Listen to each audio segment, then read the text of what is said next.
પોરબંદરની ભાવસીજી સરકારી હોસ્પિટલમાં બોગસ ડેન્ટલ ટેકનિશિયન તરીકે નોકરી મામલે ફરિયાદ નોંધાઈ હતી, જેમાં આરોપી યુવતીના આગોતરા જામીન મંજૂર થયા છે.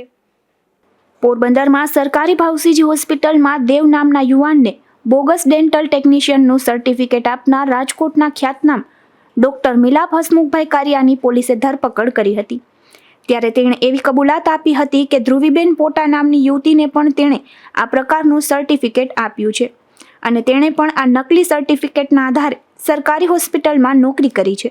ત્યારે પોલીસે આ ધ્રુવીબેન નામની યુવતી સામે પણ કાર્યવાહી હાથ ધરી હતી, જેમાં ધ્રુવીબેનના પરિવારે પોરબંદરના ખ્યાતનામ એડવોકેટ એમજી શિંગરખિયાને રોકી આગોતરા જામીન મેળવવા માટેની કોર્ટ સમક્ષ અરજી કરી હતી.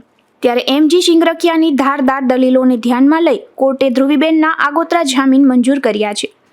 આ કામમાં આરોપી પક્ષે પોરબંદરના વકીલ જેપી ગોહેલની ઓફિસ તરફથી MG Shingarkhiya, NG Joshi, MD Zungi, VG Parmar, Rahul M Shingarkhiya, Jignesh Chavda, Mayur Savaniya અને પંકજ બી પરમાર સહિતના રોકાયા હતા.